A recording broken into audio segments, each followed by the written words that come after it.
السلام علیکم ورحمۃ اللہ وبرکاتہ۔ میں یونیورسٹی میں پڑھتی تھی۔ میری دوست کے پاس اچانک مہنگے آئی فون اور گاڑیاں آ گئیں۔ میں نے پوچھا تو اس نے کہا آن لائن جاب کرتی ہوں۔ میں بھی لالچ میں آ گئی اور سوچا کہ جو یہ اتنے پیسے کما رہی ہے تو میں بھی اپلائی کرتی ہوں۔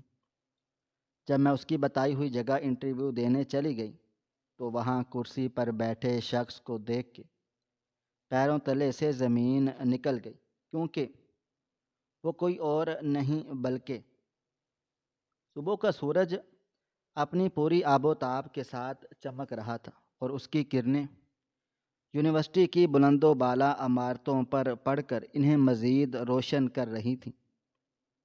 مگر میرے دل میں چھائی ہوئی اداسی اور مایوسی کے اندھیرے کو ختم کرنے کے لیے یہ روشنی کافی نہیں تھی، کیونکہ میں جس ذہنی کشمکش اور مالی پریشانیوں کے بھنور میں پھنسی ہوئی تھی، وہاں امید کی کوئی کرن دکھائی دینا ناممکن سا ہو چکا تھا، اور میں اپنے کاندھے پر لٹکے ہوئے پرانے سے بیگ کا بوجھ محسوس کرتے ہوئے یونیورسٹی کے مرکزی دروازے سے اندر داخل ہو رہی تھی، جہاں ہر طرف زندگی رواں دواں تھی، اور امیر گھرانے کے لڑکے لڑکیاں اپنے مہنگے ملبوسات اور چمچماتی گاڑیوں کی نمائش کرتے ہوئے نظر آ رہے تھے، جنہیں دیکھ کر میرے اندر کا احساس کمتری مزید گہرا ہو جاتا تھا، کیونکہ میرا تعلق ایک ایسے سفید پوش گھرانے سے تھا جہاں دو وقت کی روٹی کا حصول بھی ایک مارکے سے کم نہیں تھا، اور میرے بوڑھے والد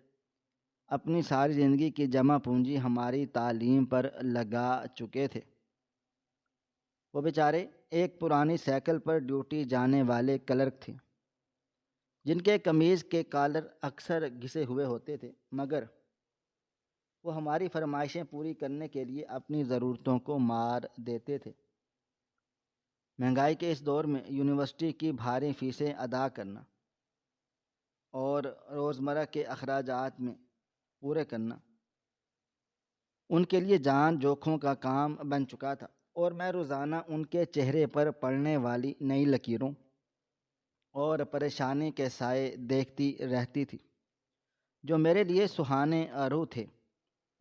اکثر راتوں کو میں انہیں کھانستے ہوئے اور ماں کو دوا کے لیے پیسے جوڑتے ہوئے دیکھتی تھی، اور میں چاہتی تھی کہ کسی طرح ان کا بوجھ بانٹ سکوں، مگر میرے پاس کوئی راستہ نہیں تھا سوائے اس کے کہ میں اپنی ڈگری مکمل کروں اور پھر شاید کوئی اچھی ملازمت مل جائے۔ مگر اس دن کچھ ایسا ہوا جس نے میری سوچ کے زاویے ہی بدل دیے، کیونکہ جب میں اپنے ڈپارٹمنٹ کی طرف جا رہی تھی تو میری نظر پارکنگ ایریے میں کھڑی ہوئی ایک انتہائی مہنگی اور جدید ماڈل کی سیاہ رنگ کی گاڑی پر پڑی، جس کے گرد کچھ طلباء و طالبات حیرت اور رشک سے کھڑے تھے۔ گاڑی کا رنگ اتنا چمکدار تھا کہ اس میں اپنا عکس دیکھا جا سکتا تھا، اور اس کے ٹائروں کی چمک دمک بتا رہی تھی کہ یہ ابھی شو روم سے نکلی ہے۔ میں بھی تجسس کے ہاتھوں مجبور ہو کر وہاں رک گئی اور ہجوم کے پیچھے کھڑی ہو کر دیکھنے لگی کہ شاہی سواری میں کون آیا ہے، تو میں نے دیکھا کہ ڈرائیونگ سیٹ کا دروازہ کھلا ہوا تھا، اور میں اس میں سے اترنے والی لڑکی کوئی اور نہیں بلکہ میری اپنی کلاس فیلو اور پرانی سہیلی ثنا تھی، جسے دیکھ کر میرے قدم وہیں جم گئے تھے اور میری آنکھیں حیرت سے پھٹی کی پھٹی رہ گئیں، کیونکہ یہ وہی ثنا تھی جو ابھی پچھلے مہینے تک میرے ساتھ لوکل بس کے دھکے کھاتی تھی، اور جس کے پاس اکثر کنٹین سے چائے پینے کے پیسے بھی نہیں ہوتے تھے، اور وہ جو ادھار مانگ کر اپنے اسائنمنٹس فوٹو کاپی کروایا کرتی تھی۔ مجھے یاد تھا کہ کیسے ہم دونوں گرمی میں بس اسٹاپ پر گھنٹوں کھڑے رہتے اور پسینے میں شرابور ہو کر یونیورسٹی پہنچتے تھے، مگر آج تو اس کا حلیہ سر سے پاؤں تک بدل چکا تھا۔ اس نے ایک انتہائی قیمتی جوڑا زیب تن کر رکھا تھا، جس کی سلائی اور کڑھائی ہی بتا رہی تھی کہ یہ کسی بہت بڑے برانڈ کا شاہکار ہے۔ اس کے ہاتھوں میں جدید ترین ماڈل کا موبائل فون تھا جس کی قیمت میرے پورے گھر کے سامان سے زیادہ ہوگی، اور اس نے آنکھوں پر جو دھوپ کا چشمہ لگا کر رکھا تھا وہ بھی عمارت کا پتہ دے رہا تھا۔ اس کے بالوں کا سٹائل کسی مہنگے سیلون کا بنا ہوا لگ رہا تھا، اور اس کی جلد کی چمک بتا رہی تھی کہ اب وہ دھوپ اور مٹی سے محفوظ ہے۔ اس کی چال ڈھال میں ایک عجیب سی بے نیازی اور غرور آ چکا تھا جو پہلے کبھی بھی نہیں تھا۔ وہ سب سے ایسے مل رہی تھی جیسے وہ کسی شاہی خاندان کی شہزادی ہو۔ میں کچھ دیر تک اسے دیکھتی رہ گئی اور میرے ذہن میں ہزاروں سوالات سر اٹھانے لگ گئے کہ آخر اتنے کم وقت میں اور یہ کایا پلٹ کیسے ممکن ہے؟ کیا اس کی کوئی لاٹری نکل آئی ہے، یا شاید اس کے خاندان کو کوئی خفیہ خزانہ مل گیا ہے؟ مگر جہاں تک مجھے یاد تھا کہ اس کا باپ تو ایک معمولی سرکاری ملازم تھا، تو پھر یہ سب کیسے ہوا؟ لیکچر کے دوران بھی پروفیسر کی آواز مجھے دور سے آتی ہوئی محسوس ہوتی تھی، اور میری آنکھوں کے سامنے بس ثنا کی وہ گاڑی اور اس کا نیا روب گھوم پھر رہا تھا۔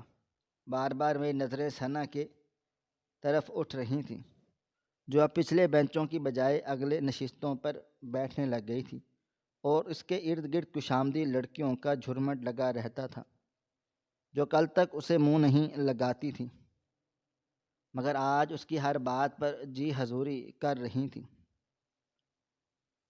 چھٹی کے وقت جب ہم لوگ باہر نکل رہے تھے تو میں نے ہمت کی اور اس کے پاس جا کر سلام کیا، تو اس نے مجھے دیکھ کر ایک رسمی سی مسکراہٹ دی اور کہا، کیسی ہو زویا؟ میں نے کہا، میں تو بالکل ٹھیک ہوں، مگر تم بتاؤ یہ سب کیا ہے؟ یہ نئی گاڑی، یہ کپڑے اور یہ نیا فون، مجھے تو یقین ہی نہیں آ رہا کہ یہ تم ثنا ہو۔ ثنا نے اپنے بالوں کو جھٹکتے ہوئے کہا، ہاں ہاں، وقت بدلتے دیر نہیں لگتی، بس انسان کو موقع ملنا چاہیے اور عقل استعمال کرنی آنی چاہیے۔ میں نے بےتابی سے پوچھا، آخر تمہیں کون سا ایسا موقع مل گیا ہے جس نے راتوں رات تمہاری نیند دنیا ہی بدل ڈالی ہے؟ تو اس نے ادھر ادھر دیکھا جیسے یہ کوئی بہت بڑا راز ہو، اور پھر میرے کان کے قریب جھک کر رازدارانہ لہجے میں کہا، دیکھو زویا، آج کل صرف ڈگریوں سے کچھ نہیں ہوتا، آج کل پیسہ کمانا سمارٹ ورک میں ہے، اور میں نے ایک آن لائن کمپنی جوائن کی ہے جو انٹرنیشنل کلائنٹس کے لیے کام کرتی ہے، اور ہاں، وہاں کام بہت آسان ہے اور آمدنی ڈالرز میں ہوتی ہے، اس لیے یہ سب کچھ ممکن ہوا ہے۔ اس کی باتیں سن کر میرے دل میں لالچ کی سانپ نے کنڈلی مار کر بیٹھ گیا، کیونکہ ڈالر کا نام سنتے ہی میری آنکھوں کے سامنے اپنی غربت اور مجبوریوں کا نقشہ گھوم گیا تھا، اور میں نے سوچا کہ اگر ثنا اوسط درجے کی ذہانت رکھنے والا انسان یہ سب کام کر سکتا ہے تو میں کیوں نہیں کر سکتی؟ میں نے اس کا ہاتھ پکڑ لیا اور پھر منت سماجت بڑے لہجے میں کہا کہ ثنا، خدا کے لیے مجھے بھی بتاؤ کہ میں یہ کام کیسے کر سکتی ہوں؟ تم جانتی ہو کہ میرے گھر کے حالات کتنے خراب ہیں، ابو میری فیسیں دینے کے قابل نہیں رہے، اور مجھے کوئی ایسا ذریعہ مل جائے تو میری زندگی سنور جائے گی اور میں اپنے بوڑھے ماں باپ کو آرام دے سکوں گی۔ ثنا نے مجھے اوپر سے نیچے تک دیکھا اور پھر ایک پر اصرار سی مسکراہٹ کے ساتھ کہا، ہاں ہاں، تمہاری پرسنالٹی اچھی خاصی ہے اور آواز بھی صاف ستھری ہے، شاید تم وہاں پر فٹ ہو جاؤ، مگر وہاں سلیکشن بہت مشکلوں سے ہوتی ہے اور صرف خاص لوگوں کو ہی رکھا جاتا ہے۔ وہ لوگ بہت زیادہ پروفیشنل ہیں اور لوگوں کو ہی رکھا جاتا ہے تاکہ وہ لوگ بہت سے پروفیشنل ہوتے ہیں اور معیار پر کوئی سمجھوتا نہیں کرتے۔ میں نے کہا، تم بس مجھے طریقہ بتا دو، میں ہر طرح کی محنت کرنے کے لیے تیار ہوں۔ اس نے اپنے مہنگے موبائل فون میں کچھ ٹائپ کیا اور مجھے ایک کارڈ دے دیا جس پر ایک پتہ اور وقت درج تھا، اور کہا کل اس وقت اس جگہ پر پہنچ جانا، وہاں انٹرویو ہوگا، اور پھر اگر تمہاری قسمت اچھی ہوئی تو میں شاید تمہیں یہ موقع مل جائے۔ میں نے یہ کارڈ ایسے ہی اٹھا لیا تھا جیسے وہ میری نجات کا پروانہ ہو، اور اس کا شکریہ ادا کرنے کے لیے گھر کی طرف چل پڑی۔ راستے بھر میں ہواؤں میں اڑتی رہی اور میرے ذہن میں سنہرے خوابوں کے محل تعمیر ہوتے رہے۔ میں سوچ رہی تھی کہ پہلی تنخواہ ملتے ہی سب سے پہلے ابو کے لیے نئے کپڑے لوں گی، اور ماں کے لیے دوائیاں اور گھر کا راشن ڈلواؤں گی، اور شاید اپنے گھر کی ٹوٹی ہوئی چھت بھی ٹھیک کروا سکوں، اور پھر اپنی فیس خود ادا کروں گی، اور شاید کچھ عرصے بعد ثنا کی بھی گاڑی میں یونیورسٹی میں جا سکوں گی، اور وہ لڑکیاں جو آج مجھے حقارت سے دیکھتی ہیں کل مجھ سے دوستی کرنے کی خواہش مند ہوں گی۔ رات کو گھر پہنچ کر میں نے کسی سے کچھ بھی نہیں کہا تھا، اور بس خاموشی سے اپنے کمرے میں چلی گئی تھی اور وہ کارڈ نکال کر بابا جان کو دیکھنے لگ گئی تھی جس پر فیوچر ویژن میڈیا لکھا تھا۔ رات بھر مجھے نیند نہیں آئی اور میں بس کروٹیں بدلتی رہ گئی اور چھت پر چلتے پنکھے کو گھورتی رہی، جس کی آواز میں مجھے امید کی سرگوشیاں نظر آ رہی تھیں، اور صبح انتظار ہونے کی صدی کی طرح طویل لگ رہا تھا۔ صبح ہوتے ہی میں نے غسل کیا اور الماری کھول کر اپنے کپڑوں کا جائزہ لیا تو مجھے احساس ہوا کہ کوئی ایسا لباس نہیں ہے جو اس شاندار جگہ کے شایان شان ہو، مگر میں اپنا سب سے بہترین اور ہلکا نیلے رنگ کا جوڑا نکالا جسے میں نے عید کے لیے سنبھال کر رکھا ہوا تھا، اور میں نے بہت نرمی سے اور احتیاط سے سنبھال کر رکھتا، بہت احتیاط اس لیے کیا کرتا تاکہ میں شکن باقی نہ رہے۔ میں نے ہلکا سا میک اپ کیا اور آئینے میں اپنا جائزہ لیا تو مجھے لگا کہ میں بری نہیں لگ رہی۔ میری آنکھوں میں خوابوں کی چمک تھی جو مجھے پرکشش مزید بنا رہی تھی۔ میں نے ماں کو بتایا کہ میں ایک دوست کی طرف جا رہی ہوں، اور پڑھائی کے سلسلے میں جھوٹ بولتے ہوئے میرا دل دھڑکا تھا، مگر مجبوری نے مجھے دلیری دے ڈالی تھی۔ گھر نکلتے ہی ہسپتال نے جوتے کپڑے وغیرہ سے صاف کیے اور بس اسٹاف کی طرف بڑی ثنا کے بتائے ہوئے پتے پر پہنچنے کے لیے مجھے 2 بسیں بدلنے لگیں، اور بس کے دھکوں اور گرمی نے میرا حال برا کر دیا تھا، مگر منزل کی لگن مجھے تھکنے نہیں دے رہی تھی۔ پھر کچھ فاصلہ طے کرنا پڑا کیونکہ وہ شہر کا ایک پوش علاقہ تھا جہاں پبلک ٹرانسپورٹ کم جاتی تھی، اور جیسے جیسے ہی اس علاقے میں داخل ہو رہی تھی ماحول بدلتا جا رہا تھا، اور وہاں کی سڑکیں کشادہ اور صاف ستھری تھیں، اور دونوں طرف سایہ دار درخت لگے تھے جو ٹھنڈی چھاؤں دے رہے تھے۔ وہاں کے گھر گھر نہیں بلکہ محلات لگ رہے تھے جن کے باہر مہنگی گاڑیاں کھڑی تھیں، اور ولدی میں ملبوس زیار گارڈز تعینات تھے جو ہر گزرنے والے دن مشکوک نظروں سے دیکھ رہے تھے۔ میں ان بنگلوں کو دیکھ کر اپنی قسمت پر رشک کرنے لگ گئی تھی اور سوچا کہ شاید جلد ہی اس دنیا کا میں حصہ بن جاؤں گی۔ چلتے چلتے میں آخر کار اس عمارت کے سامنے پہنچ گئی جس کا پتہ کارڈ پر درج تھا۔ یہ ایک کثیر المنزلہ عمارت تھی، خوبصورت، جس کا اگلا پچھلا پورا پورشن نیلے کی طرح ہو گیا تھا، اور وہ دھوپ میں ہیرے کی مانند چمک رہی تھی۔ اس عمارت کو شان و شوکت دیکھ کر میں خود کو بہت حقیر محسوس کرنے لگ گئی تھی۔ عمارت کے باہر کوئی بہت بڑا سائن بورڈ نہیں تھا، بس ایک نفیس سی تختی لگی تھی۔ میں نے ایک گہری سانس لی اور اپنی دھڑکنوں کو قابو میں کرنے کی کوشش کی اور گیٹ کی طرف بڑھی۔ وہاں موجود سیکیورٹی گارڈ نے مجھے سر سے پاؤں تک دیکھا اور سوالیہ نظروں سے روکا، تو میں نے اسے بتایا کہ میں انٹرویو کے لیے آئی ہوں، تو اس نے فوراً سے گیٹ کھول دیا۔ اور مجھے اندر لے جانے کا راستہ دیا، جیسے وہ میرے آنے سے پہلے ہی آگاہ ہوا ہو۔ اندر داخل ہوتے ہی مجھے ایئر کنڈیشنز کا احساس ہوا، جس نے باہر کی تپتی ہوئی دھوپ کی جلن کو فوراً ختم کر دیا۔ اندر کا منظر انتہائی شاندار تھا۔ فرش پر قیمتی ماربل لگا ہوا تھا، جس میں میرا عکس صاف نظر آ رہا تھا، اور میں چھت پر فانوس جگمگائے ہوئے تھے جن کی روشنیوں کو خیرہ کر رہی تھی۔ سامنے ایک بہت بڑا ریسیپشن ڈیسک تھا جو شاید شیشے کا بنا تھا، اور اس کے پیچھے ایک انتہائی خوش لباس اور ماڈرن خاتون بیٹھی تھی جو کمپیوٹر پر کام کر رہی تھی۔ اس کا میک اپ اور انداز اتنا نفیس تھا، میں اس کے سامنے بات کرتے ہوئے جھجک رہی تھی۔ میں نے ہمت جمع کر کے کہا اور گئی اپنا تعارف کروایا۔ اس نے مسکرا کر مجھے خوش آمدید کہا اور انتظار گاہ کی طرف اشارہ کیا کہ آپ وہاں بیٹھیں، ابھی میں میٹنگ میں ہوں۔ میں نے آپ کو کچھ دیر تک بلا لیا جائے گا۔ میں انتظار گاہ میں جا کر بیٹھ گئی، جہاں انتہائی نرم اور آرام دہ صوفے رکھے ہوئے تھے جن کا مخمل چھونے میں بہت ملائم تھا، اور دیواروں پر بڑے بڑے LED ٹی وی لگے ہوئے تھے جن پر کچھ غیر ملکی نیوز چینل چل رہے تھے، مگر ان کی آواز بند تھی۔ وہاں میرے علاوہ کوئی اور نہ تھا، اور وہ مکمل خاموشی مجھے کاٹ رہی تھی۔ کمرے میں ایک بہت ہی بھینی اور خوشبودار رچی بسی ہوئی بو تھی جو دل و دماغ کو تو سکون دے رہی تھی، مگر ساتھ ہی میرے دل میں ایک انجانا سا خوف بھی پیدا کر رہی تھی۔ کیا واقعی یہ سب اتنا آسان ہے جتنا ثنا نے بتایا تھا؟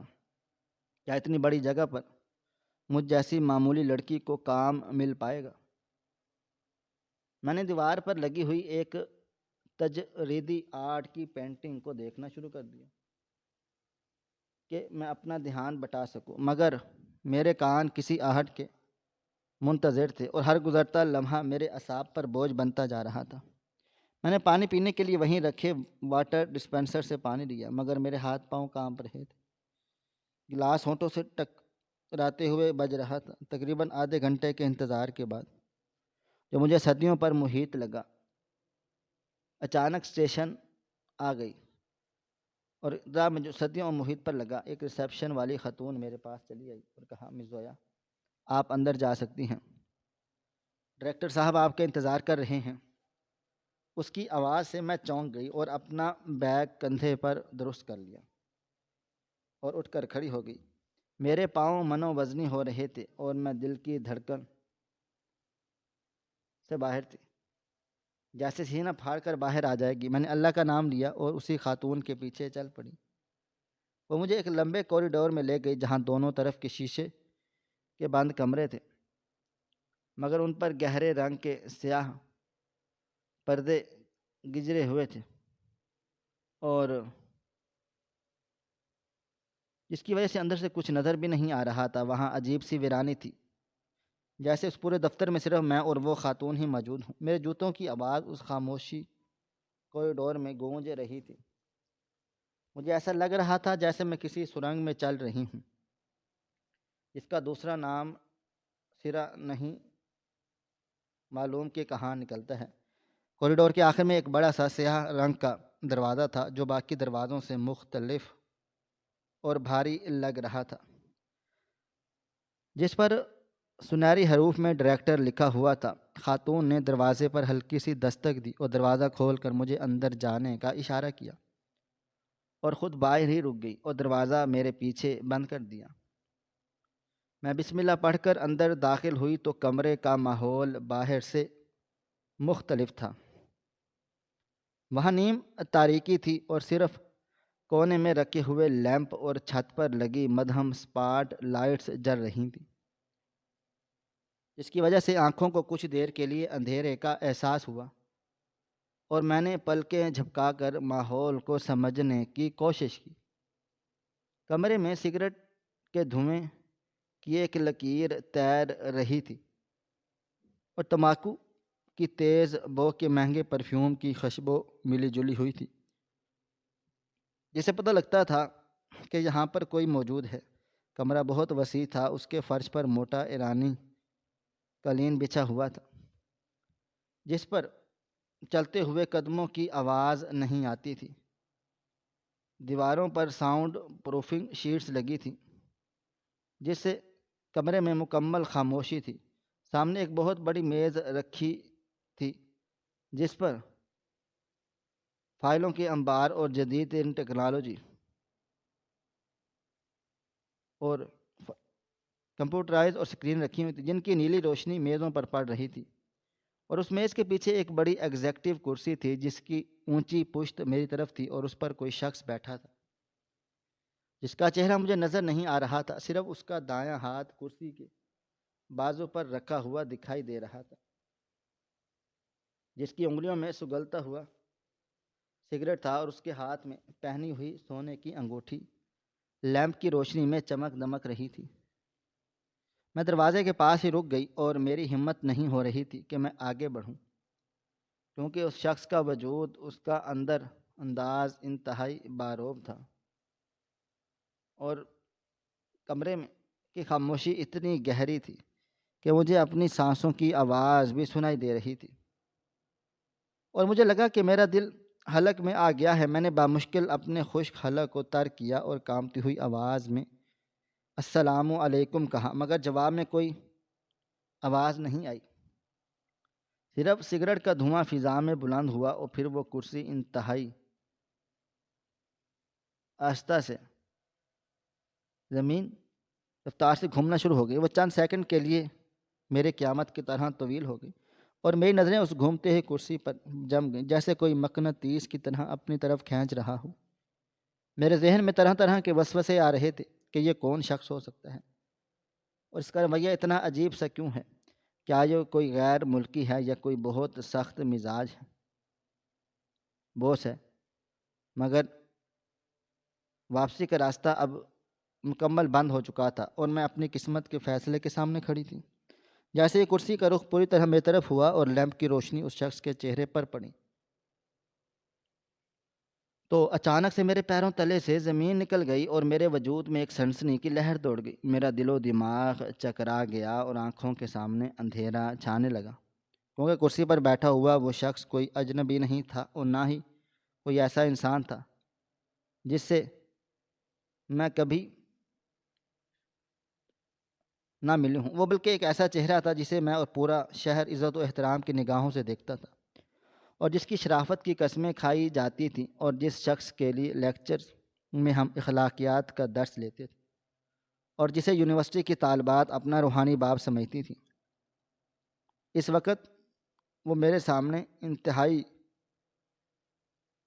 اور خوفناک روپ میں موجود تھا۔ اس کی آنکھوں میں وہ شفقت نہیں تھی جو ہم روز دیکھتے تھے، بلکہ ایک شکاری کی سی چمک اور حیوانیت تھی، اور چہرے پر ایک طنزیہ مسکراہٹ تھی جس نے میرے سارے وجود کو لرزا کر رکھ دیا۔ میری زبان گنگ ہو گئی اور میں پتھر کی مورت بن گئی، کیونکہ وہ شخص کوئی اور نہیں، پروفیسر وقار حسین صاحب تھے۔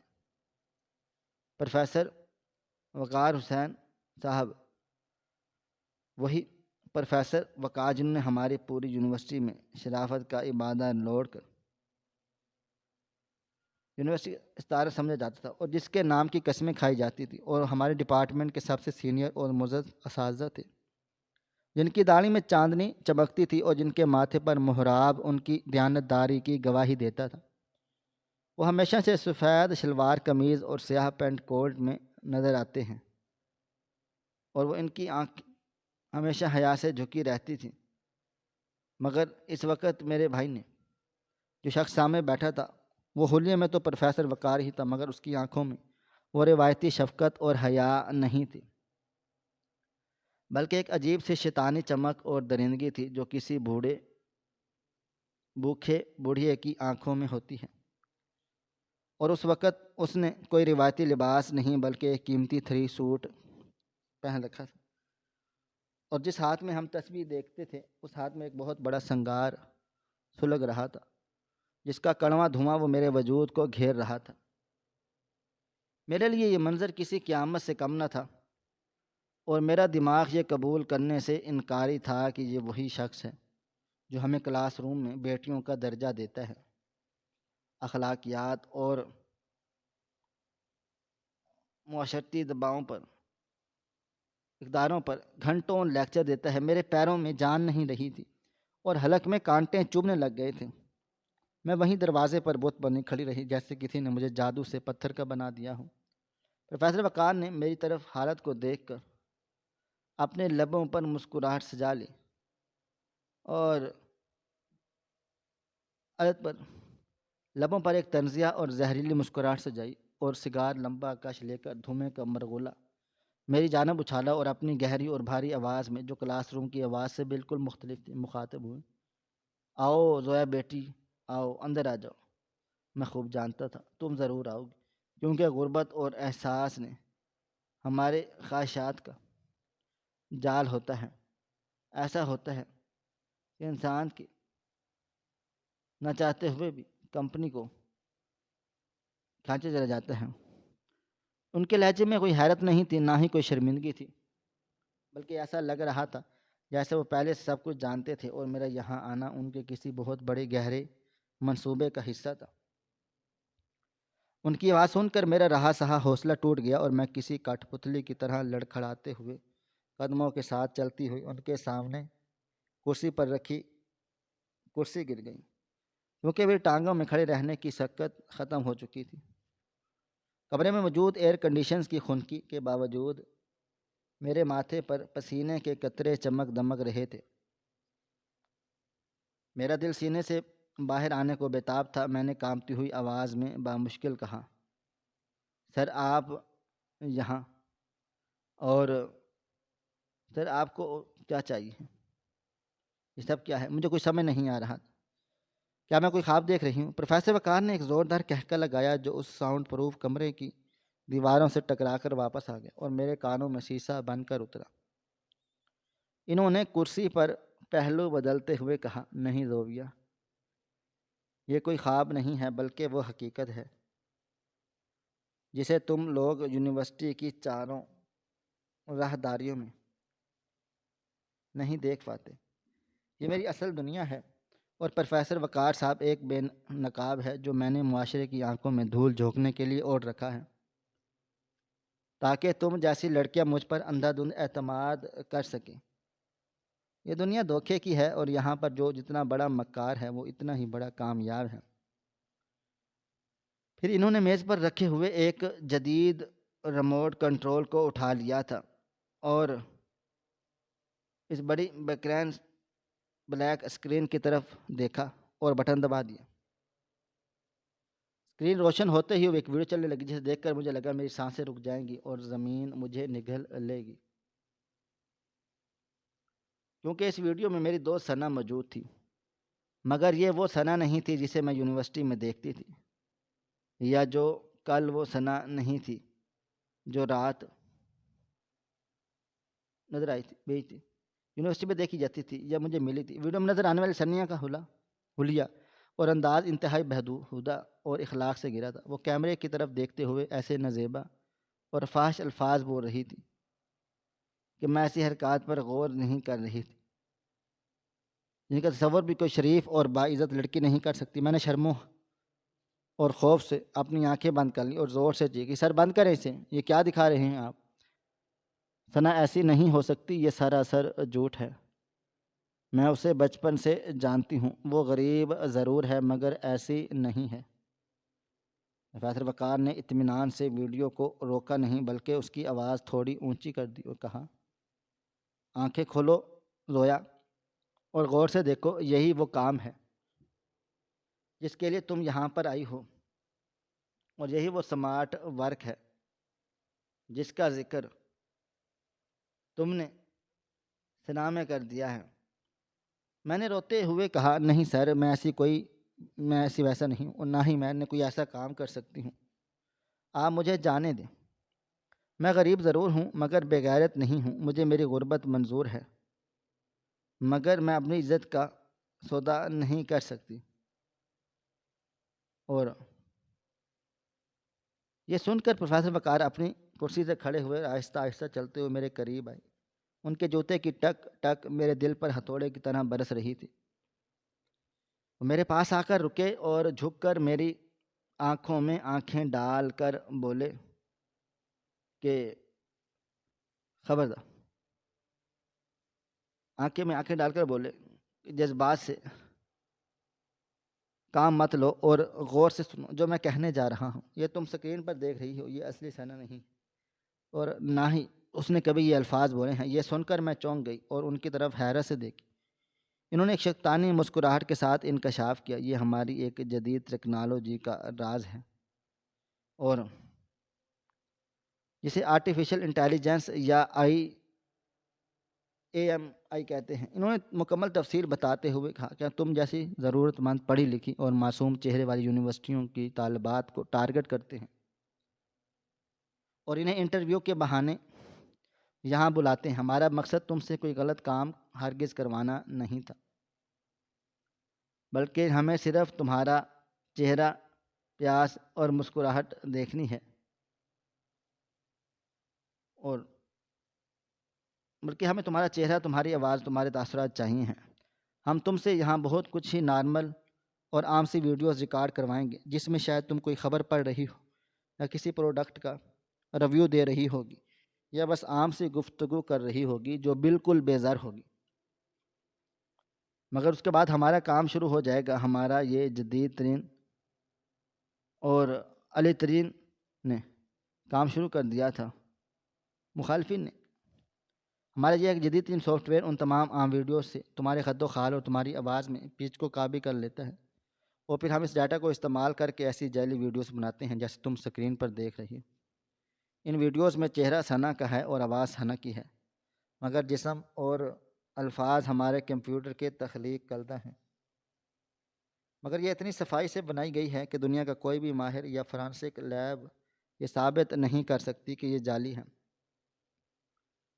ان کی باتیں سن کر میں سن ہو گئی تھی۔ مجھے اپنی سماعتوں پر یقین نہیں آ رہا تھا کہ سائنس اور ٹیکنالوجی کا اتنا بھیانک استعمال بھی ہو سکتا ہے، اور وہ بھی ایک استاد کے ہاتھوں۔ یہ سوچ کر کانپ اٹھی تھی، اور یہ بھی ایک بہت بڑے ان کے ہاتھوں استاد کے۔ یہ سوچ کر کانپ اٹھی کہ ثنا کو شاید معلوم بھی نہیں ہوگا اس کے ساتھ کیا ہو رہا ہے، مگر شاید پروفیسر کے اگلے جملے نے میری یہ غلط فہمی دور کر دی۔ پروفیسر وقار نے اپنی بات جاری رکھتے ہوئے کہا، جب یہ ویڈیوز تیار ہو جاتی ہیں تو ہم اپنے اصل شکار کی طرف بڑھتے ہیں۔ ہمارا ٹارگٹ تم جیسی غریب لڑکیاں نہیں ہوتی، بلکہ تمہارے ذریعے ہم معاشرے کے ان مگر مچھوں کا شکار کرتے ہیں جو اپنی عزت کے لیے کروڑوں روپے کمانے کو، لٹانے کو تیار نہیں ہیں۔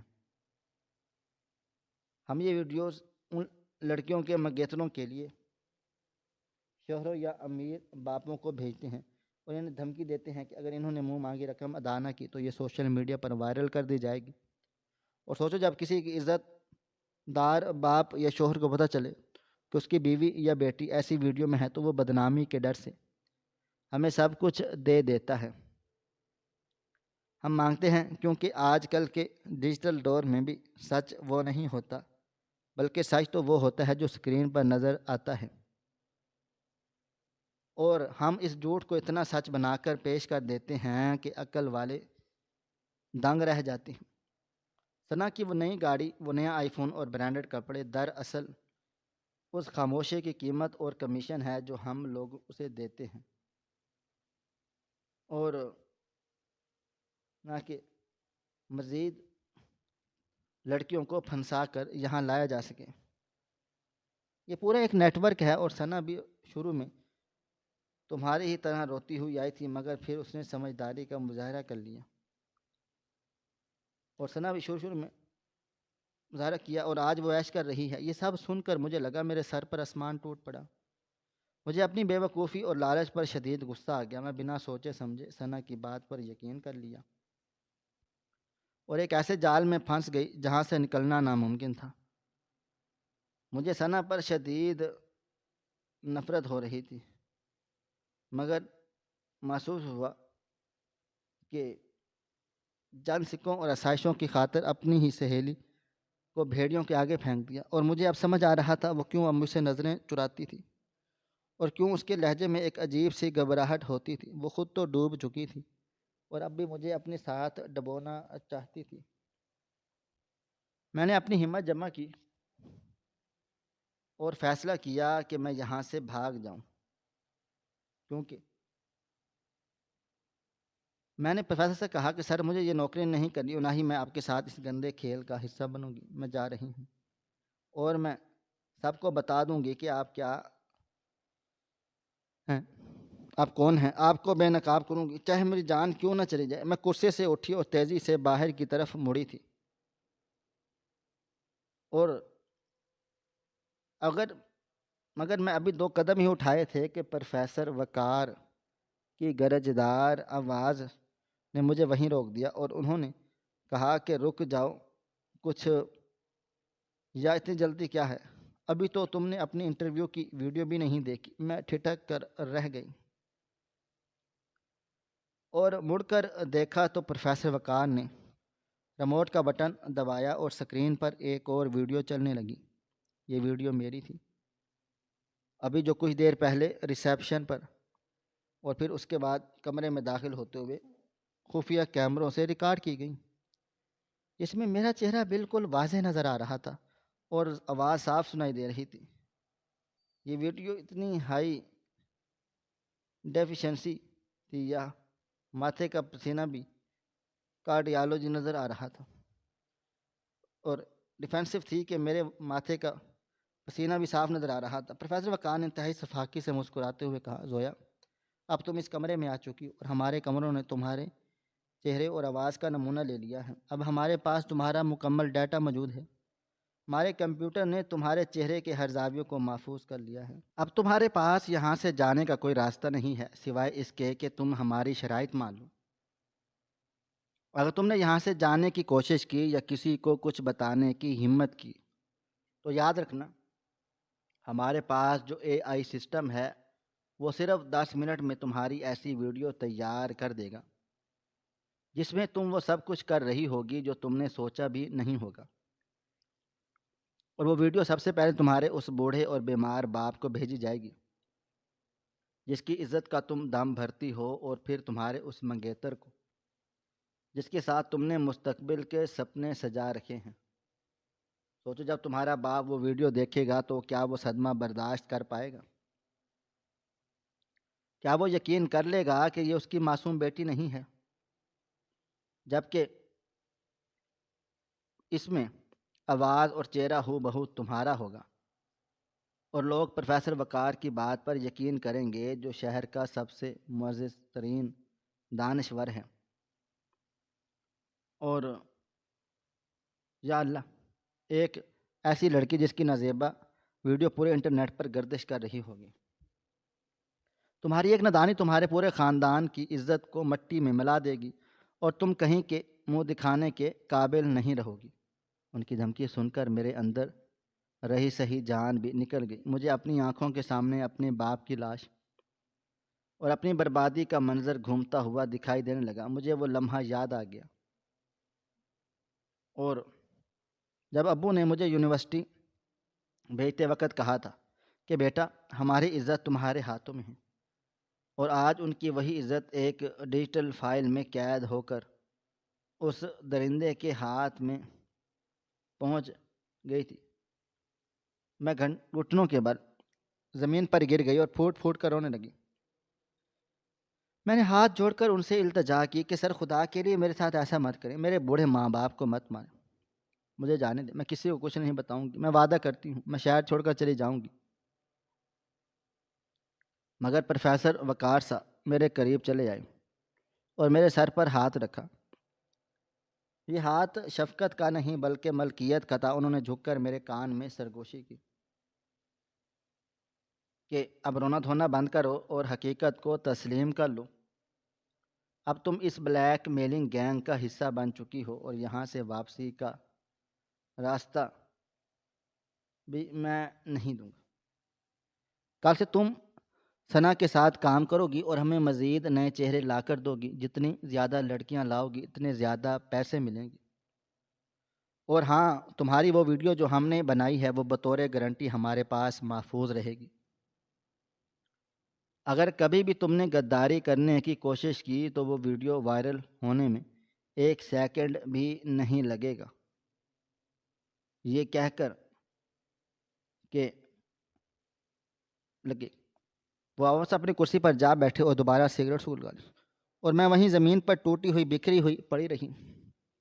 میری آنکھوں میں آنسوؤں کا سیلاب جاری تھا۔ کمرے میں چھائی ہوئی نحوست اور پروفیسر وقار کے کہکہوں کی گونج میں مجھے اپنی روح کے مرنے کا اعلان سنائی دے رہا تھا۔ میں جان چکی تھی کہ میں امیر بننے یا اپنے گھر کے حالات بدلنے نہیں آئی تھی، بلکہ اپنی اور اپنے جیسی کئی اور لڑکیوں کی عزت اور سکون کا سودا کرنے چلی آئی تھی۔ اور بس میں ایسے ہی ایک ایسے دلدل میں پھنس چکی تھی جہاں میری چیخیں بھی شاید اس ساؤنڈ پر پروف میں کمرے سے باہر نہیں جا سکتی تھی۔ اور میرے سامنے بیٹھا وہ شخص جسے میں اور پورا معاشرہ مسیحا سمجھتا تھا، دراصل وہی معاشرے کا سب سے بڑا نسور اور سفید پوش درندہ تھا جس نے ٹیکنالوجی کی آڑ میں انسانیت کی دھجیاں اڑا دی تھی۔ اور اب میں اس کے اشاروں پر ناچنے والی ایک ڈیجیٹل کٹ پتلی کے سوا کچھ بھی نہیں تھی۔ اس کہانی کا مقصد صرف سنسنی پھیلانا یا خوفزدہ کرنا ہرگز نہیں ہے، بلکہ آپ کو آج کے اس ڈیجیٹل دور کے ایک ایسے درندے سے اور خوفناک اور طریق پیروں سے آگاہ کرنا ہے جو خاموشی سے ہماری جڑوں کو کھوکھلا کر رہا ہے۔ ٹیکنالوجی بلا شبہ ایک نعمت ہے، مگر جب یہ غلط ہاتھوں میں پڑتی ہے تو تباہی کا ہتھیار بن جاتی ہے۔ آج کل کے دور میں ڈیپ فیک اور اے آئی کا استعمال غلط کر کے معصوم لوگوں کی زندگیوں سے کھیلنا بہت آسان ہو چکا۔ یہ کہانی ہمیں سب سے بڑا سبق یہ دیتی ہے کہ لالچ انسان کو اندھا کر دیتی ہے، اور شارٹ کٹ کے چکروں میں انسان اپنی زندگی بھر کی کمائی یعنی عزت کو بھی داؤ پر لگا دیتا ہے۔ اور اپنی بہنوں اور بیٹیوں کے لیے پیغام ہے کہ ہر چمکتی ہوئی چیز سونا نہیں ہوتی، اور انٹرنیٹ پر آنے والی ہر پرکشش جاب آفر یا بیرون ملک نوکری کا خواب حقیقت نہیں ہوتا۔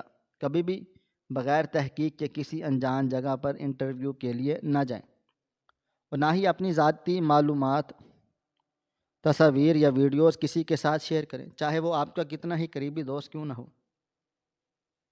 کیونکہ اس کہانی میں زویا کو پھنسانے والی کوئی دشمن نہیں بلکہ اس کی اپنی سگی سہیلی جس پر وہ اندھا اعتماد کرتی تھی۔ اور دوسرا سبق اہم یہ ہے کہ معاشرے میں موجود سفید پوش چہروں کے پیچھے چھپے حقائق کو پہچاننے ضروری نہیں کہ ہر معزز نظر آنے والا شخص حقیقت میں بھی معزز ہو۔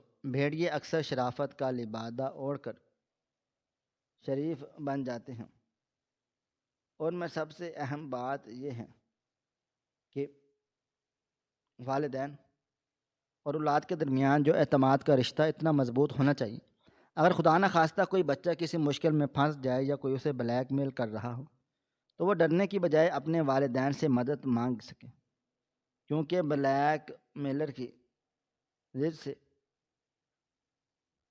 سب سے بڑی طاقت آپ کا خوف ہوتا ہے۔ اگر زویا کے پاس یہ اعتماد ہوتا وہ اپنے باپ کو سچ بتا سکے گی تو شاید وہ اس جال میں نہ پھنستی۔ اس لیے اپنی ڈیجیٹل زندگی میں انتہائی محتاط رہیں، کیونکہ ایک چھوٹی سی غلطی آپ کی اور آپ کے خاندان کی پوری زندگی کو تباہ و برباد کر سکتی ہے۔ ہماری آج کی یہ کہانی آپ کو کیسی لگی؟ کمنٹ باکس میں اپنی رائے کا اظہار ضرور کریں، اور ہمارے چینل کو سبسکرائب ضرور کر لیں۔ شکریہ، اللہ حافظ۔